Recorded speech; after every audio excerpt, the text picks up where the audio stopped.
Minhas amigas, meus amigos, boa noite. A propósito, quando Margarida falou que eu trabalho no ambulatório médico, eu lembraria a vocês de que todos os nossos profissionais são voluntários. E entre vocês, médicos, dentistas, enfermeiros, que queiram nos ajudar voluntariamente, estamos de portas abertas. Basta vir aqui ao centro conversar comigo, no segundo andar deste prédio, e combinar uma forma que você possa ser útil no servir ao próximo. Aliás, o tema de hoje é enfermidade. Eu sou um engenheiro civil. Nunca curei ninguém. Embora gostasse muito de ser médico, desde criança eu tinha esse desejo.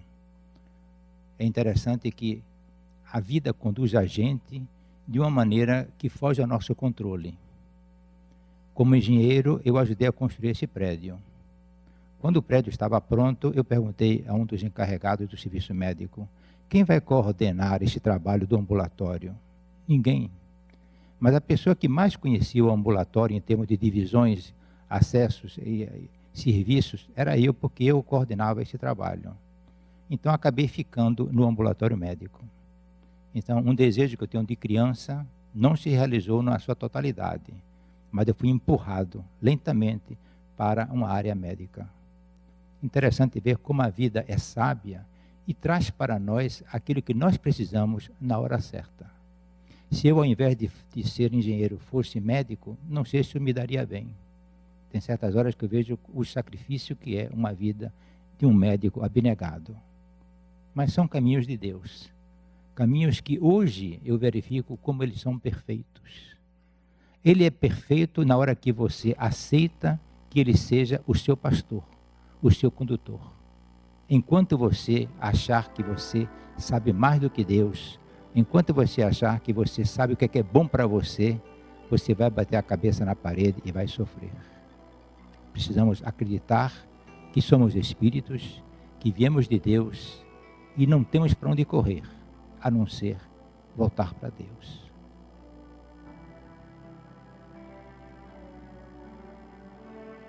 Enquanto eu estiver falando com vocês, que na realidade é uma palestra, mas é uma troca de ideias, eu gostaria que vocês lessem essa frase que eu pedi ao Rodrigo que colocasse. Pensem nessa frase e reflitam. A enfermidade é consequência do pecado. O pecado é o afastamento de Deus.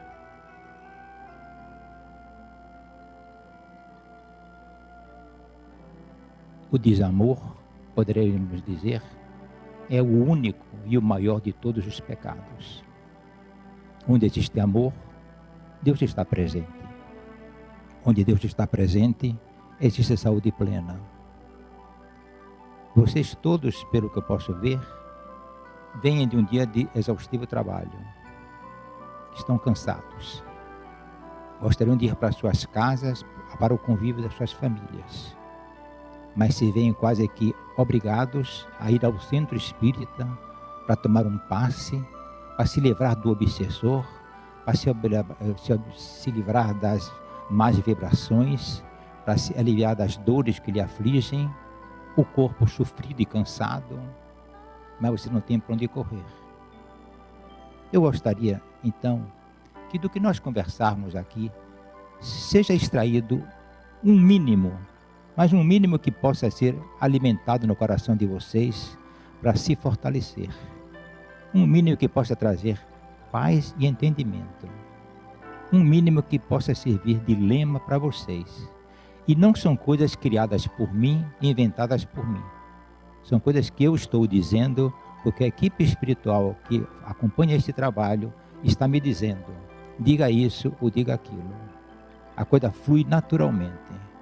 Eu posso ter feito algum preparo antes de começar a palestra, mas enquanto nós palestramos, são os espíritos que estão falando e falam exatamente aquilo que você precisava ouvir.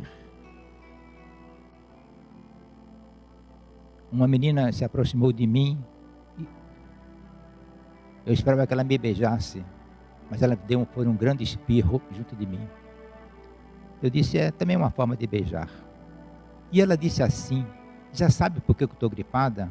Porque eu fui passear ontem com minha amiga, ela estava gripada e o vírus dela passou para mim. Então está explicado que a doença dela veio de fora para dentro. Será que é isso a razão das doenças nossas? Quando o fígado não funciona, e quando ele bebe muito, ele pode dizer, meu fígado não é bom, meu fígado está estropeado. Ele se esquece que foi a bebida que ele ingeriu que prejudicou o fígado. A moça, minha amiga, se esqueceu de que se o vírus passou da amiga para ela, é porque ela estava enfraquecida interiormente. Nós não somos escravos do exterior. Ao contrário, somos escravos do interior.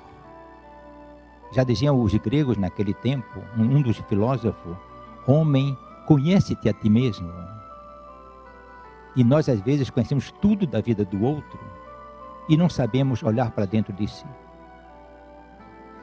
O homem que olha para dentro de si, ele se aprofunda no seu conhecimento, na sua grandeza. Onde está a grandeza do homem? O homem visível é um corpo que não tem sentido, que vai apodrecer com o tempo. Mas quando o homem diz, eu carrego comigo o meu Criador, ele se engrandece e ele é capaz de tudo. São Paulo dizia, tudo posso naquele que me fortalece. Então ele tinha dentro de si a fonte da saúde, a presença do Deus. A enfermidade não pode destruir o homem. O homem precisa ser forte para superar a dificuldade, para superar a enfermidade. E ela vem muitas vezes como prova do seu afastamento de Deus.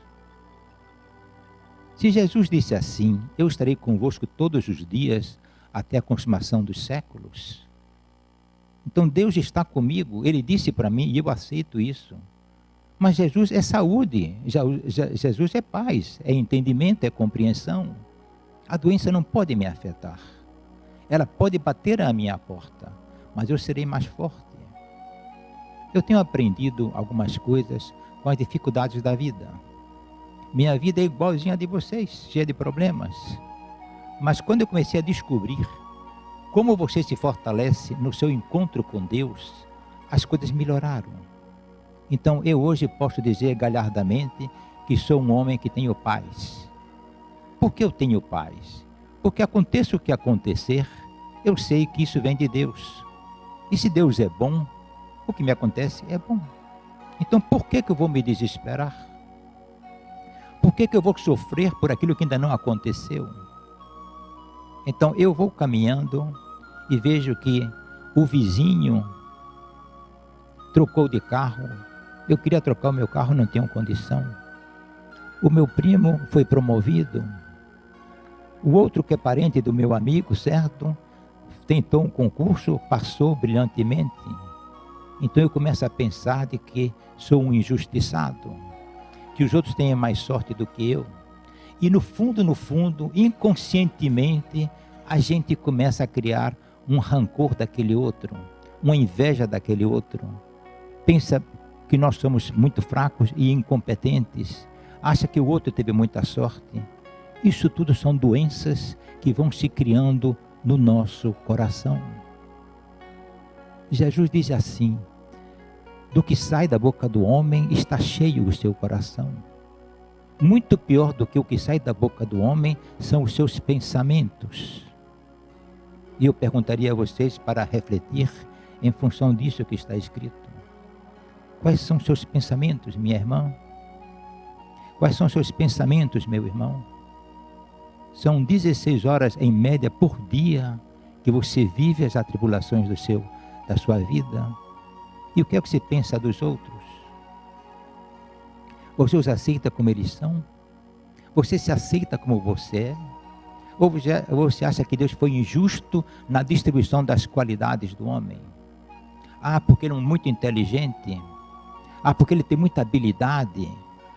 Ah, porque eu sou infeliz, não consegui resolver aquilo. E você começa a martirizar o seu Deus interior. Você começa a diminuir de tamanho. Começa a se sentir inferior. Sabem o que é isso? Registrem em seus corações. Sentir-se interior é xingar Deus. Porque na hora que você se sente pequeno, você está dizendo, você não é aquele Deus que eu imaginava. Porque se você fosse aquele Deus amoroso e perfeito, não me faria como me fez. É a visão mesquinha. Você tem que ver que no seu sofrimento, na sua fraqueza, buscar Deus. Ele criou dessa maneira. Porque se todos fôssemos competentes, se todos pudéssemos resolver tudo, para que Deus? É o exemplo de algumas famílias, sem querer falar mal de ninguém. Em família em que a pessoa tem tudo de tudo. Para que Deus? Vem para atrapalhar. Tenho minha condição, tenho minha casa, tenho meu carro, tenho meu emprego, tenho o meu sucesso, viajo todo ano, tenho tudo o que eu quero, compro tudo o que eu quero. Para que Deus? Só que isso, com o passar do tempo, começa a ficar vazio. Os valores se modificam e você pode chegar ao fim da vida frustrado. Em outras palavras, você perdeu sua encarnação. Jogou fora as oportunidades que você tinha para crescer. Agora analise outra pessoa que diz assim, meu Deus, neste momento eu estou fragilizado, mas eu sei que você está comigo.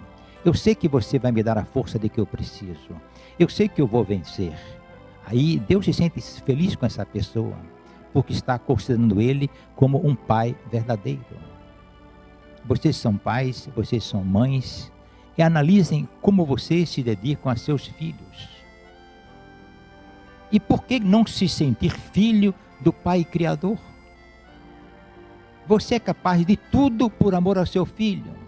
E duvida que Deus possa fazer por você isto ou aquilo. Então a oração que deve ser uma oração de afirmação, uma oração de firmeza, você ora assim, oi meu Deus, se você puder, me ajude a arrumar aquele emprego. Oi meu Deus, se você puder, me ajude a acabar com essa dor. Ou seja, caminhamos como mendigos, e nós não somos mendigos, somos filhos de Deus, criados à sua imagem e semelhança, e precisamos agir como tais, ter convicção, certeza, e por isso Jesus, na maioria do seu tempo, falava sobre a confiança e a fé. Havereis de ter tribulações nesse mundo, mas tende confiança em mim. Se Ele é Criador, se Ele é Pai, se Ele falou isso, é para que a gente assimile isso dentro de nós mesmos, porque senão seria um Jesus que falaria besteira ou um Jesus fraudulento, dizendo que não era verdadeiro. Mas Ele dizia com toda a convicção, havereis de ter tribulações nesse mundo, mas tende confiança em mim. Eu venci o mundo. O que significa Jesus dizer, eu venci o mundo? Ele venceu a ambição pessoal, ele venceu o orgulho, ele venceu a mentira. Ele se classificava como e se colocava como o homem amante da verdade, o caminho para nós que viveríamos depois dele. Algum tempo, eu ainda me recordo isso, era vergonhoso para o homem ir para a igreja. A igreja é coisa de mulher, é coisa de menino. E quando se via forçado a ir para a igreja, como que tentando enganar a Deus, ele ficava lá fora da igreja. A igreja então era assim, na frente um pouco vazia, no meio um pouco cheia, e lá no fundo um montão de gente que continuava, mesmo na igreja ou fora da igreja, porque não havia espaço, conversando os assuntos do dia. Está enganando a quem? Está querendo fingir o quê? E eu vejo que hoje, com o homem que procura a se conhecer melhor, o homem que procura um caminho de segurança, um caminho de paz, ele busca Deus. E então eu relembro uma passagem da Bíblia para ver como é a colocação de Deus conosco. O povo hebreu, que tinha sido libertado dos egípcios, conduzido por Moisés, vão em direção à terra prometida. Moisés, por sua vez, que tinha falhado na fé em Deus, porque Deus disse assim, aliás, o povo estava passando fome e sede. Então Moisés disse ao Senhor, o povo está aí, são seus filhos, precisam de água, de alimento. E o Senhor disse assim a Moisés, pegue o seu cajado e bata na rocha uma só vez. Moisés foi e fez como o Senhor disse, bateu com o cajado na rocha. E ficou esperando. Estava agoniado no dia, talvez, certo? Porque ele não teve paciência e bateu a segunda vez. Logo que ele bateu a segunda vez, começou a jorrar água dessa rocha. É a água que saciou o povo que estava sem água naquele local. Estavam no deserto. Então, em castigo disso, Moisés não confiou no Senhor e foi proibido de ir para a terra prometida. Também ele já estava bem velho. É quando ele passa o poder para o outro irmão dele. E o Senhor, preparando esse irmão dele para conduzir o povo, comunicou-lhe o seguinte: vejam vocês a simplicidade, a sinceridade e a força das palavras. Isso está no Velho Testamento. Não vos acovardeis, não tenhais medo, nem vos acovardeis. Tende ânimo e sede fortes. Eu não vos abandonarei, nem vos desampararei. O que você gostaria de ouvir a toda hora, o Senhor disse há milhares de anos atrás. Numa linguagem franca e clara. Não tenhais medo, nem vos acovardeis. Quantas vezes durante o dia nós temos medo? Quantas vezes durante o dia nós damos um passo para trás? Porque não temos coragem de enfrentar o outro, porque achamos que não temos condição de superar aquela dificuldade. Esquecemos Deus. Tende ânimo e sede fortes. Tende ânimo e sede fortes. Eu não vos abandonarei, nem vos desampararei. O que é que nós queremos então de mais claro do que essas mensagens que o Senhor nos deu e que Jesus veio para reforçá-las conosco?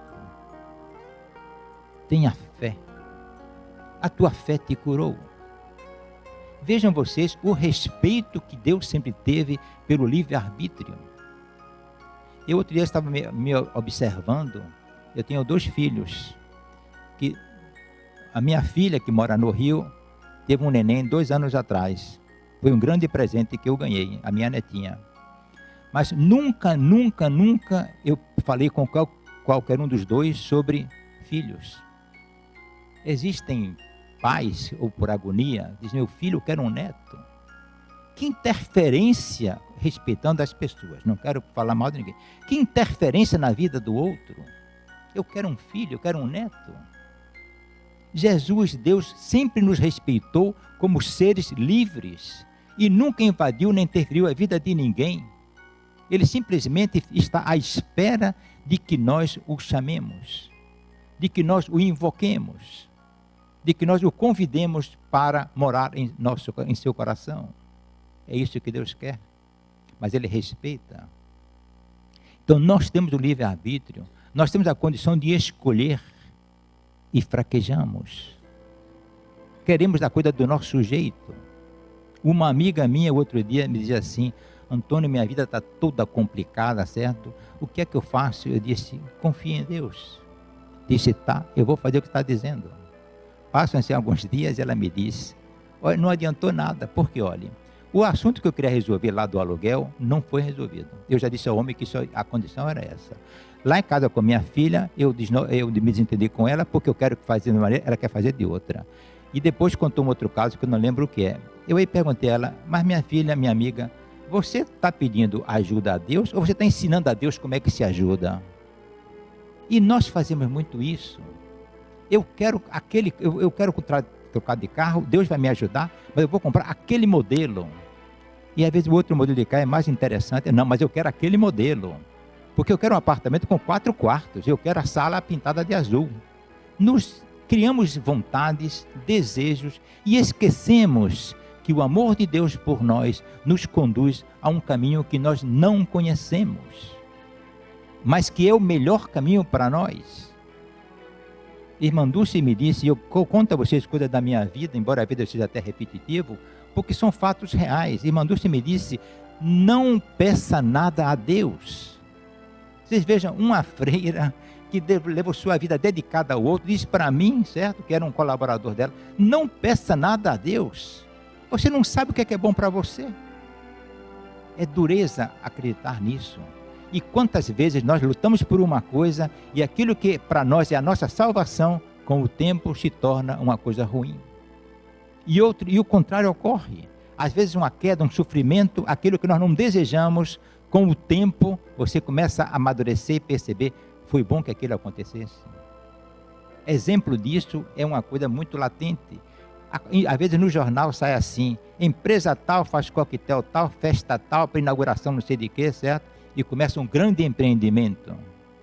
Passa-se 1 ano, 2 anos, 3 anos, e aqueles lucros daquele empreendimento que eram tão grandes começam a diminuir, e no fim acaba dando prejuízo. Então você faz uma festa na certeza de que aquilo vai ser bom, e aquilo vira uma coisa ruim. Em compensação, outras vezes você começa um caminho ruim de sofrimento, de aparentes derrotas, e você vai assimilando e com confiança, transformando aquele mau negócio num bom negócio. Então, quem conhece o dia de amanhã? Quem conhece o que vai acontecer daqui a 10 minutos? Os nossos amigos que estavam no avião, certo? Com o candidato, o presidenciável, imaginaria que dali a 10 minutos ia acontecer o que aconteceu? Ele está pensando o que vai acontecer daqui a 1 ano, 2 anos, 3 anos, quando eu for eleito. Já tem tudo planejado, mas se esqueceu de planejar esses 10 minutos. E aí, lá se foi a breca. Existe uma coisa que eu vou contar para vocês também assim, de uma maneira similar, para perceberem como nós nos relacionamos com Deus. Logo depois que eu me formei, eu fui trabalhar numa construtora aqui na Bahia, uma das grandes construtoras que hoje em dia constrói em muitos países do mundo. O presidente, falecido há pouco tempo, era o criador da empresa, o dono da empresa, traçava a diretriz da empresa, e ele tinha uma grande dedicação aos engenheiros novos. Ele sempre entendia que o material humano era a riqueza da empresa, e nos prestigiava muito. Eu era um desses engenheiros. Numa certa ocasião, conversando diretamente com ele, ele permitia isso, eu dizia assim, doutor, a sua filosofia é mais do que perfeita, mas nós que estamos na obra, que somos recém-formados, na prática não recebemos essa filosofia do jeito que o senhor coloca. Ele disse para mim uma coisa interessante, disse, Antônio, a culpa e o erro disso está na presidência. Porque os meus diretores não levam até vocês o meu ensinamento. Então, verifique o seguinte, estava eu embaixo, ele em cima, e no meio a diretoria. Ou seja, não havia uma ligação direta entre o engenheiro e a presidência. Havia um intervalo preenchido pela diretoria que não estava atingindo aquilo que o presidente determinava. Isso são problemas de uma escala profissional. Mas quando você vai a Deus, você não precisa de intermediários. Em momento algum, na exposição que Jesus fazia sobre a vivência de Deus, ele dizia, você tem de falar com o pároco tem que falar com o bispo, e o bispo fala com o cardeal fala com Deus. Nunca existiu isso. São criações do homem. São instituições criadas pelo homem. Deus é direto. Madre Teresa de Calcutá, que vocês ouviram falar e conhecem a história dela, dizia, na hora da verdade é você e Deus. Não adianta senão, não adianta nenhuma argumentação. Deus vai perguntar, meu filho, o que foi que você fez da sua vida? O que você fez com os talentos que eu lhe dei? Eu lhe preparei para as circunstâncias que você enfrentou.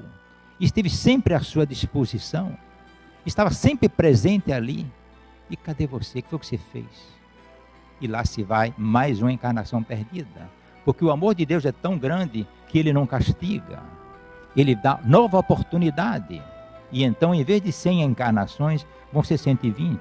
Em vez de 500, vão ser 700. E a gente vai gastando e prejudicando nossas encarnações por não enxergarmos por não enxergarmos a presença de um Deus amoroso que está à nossa disposição e que pede uma só coisa. Disse Jesus: uma só coisa peço a vocês, que vos ameis uns aos outros como eu vos amei. Que beleza, que grandiosidade nessas expressões que deveriam ser vividas por nós 24 horas por dia. Uma só coisa vos peço, que vos ameis uns aos outros como eu vos amei. Que doença pode existir no coração daquele que ama? Nenhuma. Mas no coração que está endividado, no coração que está perdido, desejoso por vingança, desejoso por satisfazer seus desejos, de se impor perante o outro, esse coração está doente e sofrido. E o corpo sofre as consequências do que esse coração faz. Quando esse coração faz assim, é porque a mente, os pensamentos estão contaminando aquele coração. A criança, a beleza de uma criança, de um menino de alguns meses, de 1 ano, 2 anos, quanta maravilha existe ali, porque aquele coração ainda não está contaminado pelas condições que o homem vem criando na nossa sociedade. A criança é educada para vencer na vida, é educada para ser melhor de todos, para ser superior aos outros, para poder criar um patrimônio, para ser um vencedor. Tudo isso é certo, mas infelizmente os pais se esquecem de dizer: além de tudo isso, você é filho de Deus, você precisa cuidar de si espiritualmente.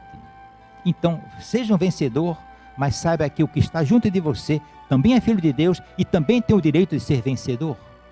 Você não vai ser o vencedor único, você vai ser vencedor quando você traz com você aqueles que convivem com você. É maravilhoso perceber que nós somos todos iguais, que temos as mesmas fraquezas, mas também temos a condição e as virtudes de crescer em cima disso. Uma comparação que vocês podem fazer, que é dura de fazer: um halterofilista e um mendigo. O corpo do halterofilista e o corpo do mendigo esfomeado, que é um esqueleto cheio de pele, digamos assim, são iguais. Só que um disse: eu tenho um corpo, vou explorar a potencialidade do meu corpo, trabalha, faz exercícios e torna-se um homem musculoso. O outro acha que não tem sucesso na vida, que não tem vantagens, não consegue um emprego, não tem dinheiro para comer e vai emagrecendo e definhando. Mas são 2 corpos iguais. Então o que falta para nós nesses momentos de doença, de obsessão, de fraqueza, é lembrar de que só existe uma solução para o que nós pretendemos: voltar para Deus, apagar esse afastamento de Deus e criar a aproximação de Deus. Eu fui criado em colégio católico, maristas, em que me ensinavam, isso tem muitos anos atrás, digamos assim, 5 décadas atrás, certo? A temer Deus. Deus tem uma espada muito grande e Deus faz justiça com a espada. Qualquer pecado que você faça, você vai ser repreendido, você vai pagar com isso. Nós temos medo daquele Deus. Então, eu não vou mentir não, porque Deus vai me castigar. Não foi ensinado que deveria falar a verdade. Foi ensinado que não deveria mentir, porque se mentisse, ia ser castigado. Então, vivíamos assombrados. O tempo e pela minha maneira de ser, eu não aceitava isso. E fui buscar onde estava Deus. E quem era esse Deus? Porque o meu Deus é o Deus que eu crio dentro de mim. E já com mais de 40 anos, eu comecei a perceber que Deus é um amigo.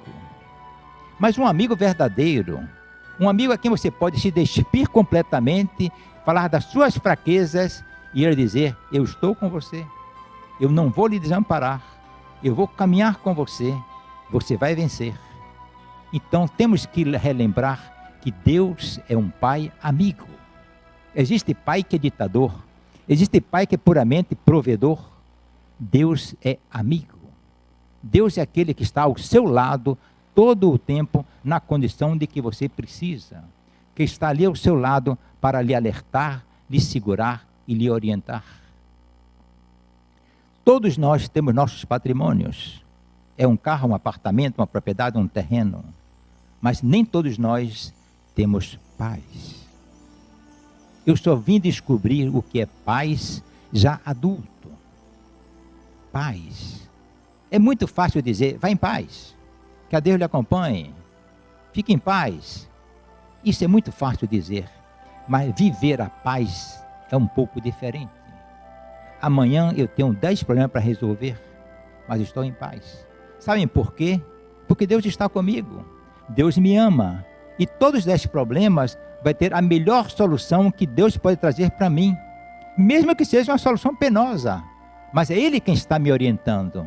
E essa solução penosa, com o tempo, vai se mostrar que realmente não é tão penosa assim, e que eu precisava passar por isso.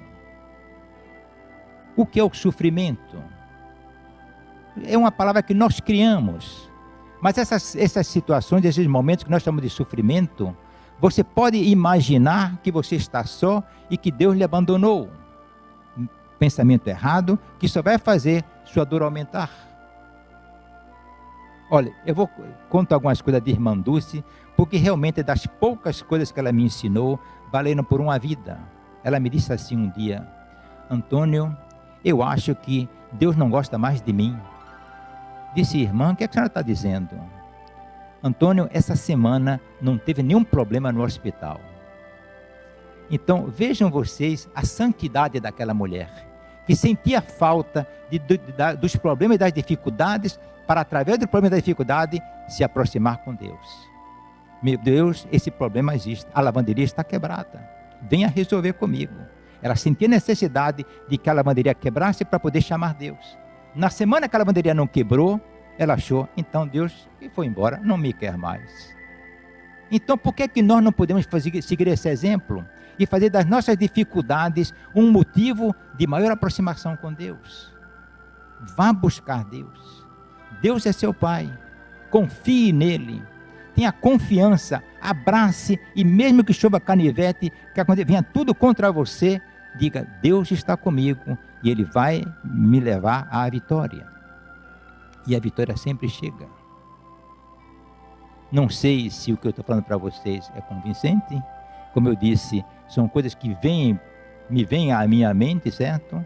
Mas eu acho que na simplicidade das coisas, na solução que nós queremos para poder melhorar a nossa vida, Deus está sempre presente. Mas nós temos que ter essa coragem, eu diria até essa decisão. Eu vou fazer de Jesus o meu maior amigo. Mas um amigo que você possa confiar. Um amigo que você possa sentar no seu canto, no seu quarto, num momento de tranquilidade e desabafar. Façam um teste. Não precisam vir falar comigo. Façam um teste. Desafie Jesus. Eu tenho falado assim nesses termos. Desafie Jesus. Quando você estiver diante de um problema, diga a Jesus, o problema está aqui. Você também participou, porque se você me deixou ser fraco, me deixou ser ignorante e incompetente para criar esse problema, e você foi quem me criou, venha cá resolver. Eu quero a solução desse problema. Fale assim como eu estou dizendo. Eu quero, Jesus, a solução do problema. E se você tiver fé, a solução vai chegar. Pode não chegar a solução que você pretende, mas Ele quebra as arestas e cria a condição que vai ser viável.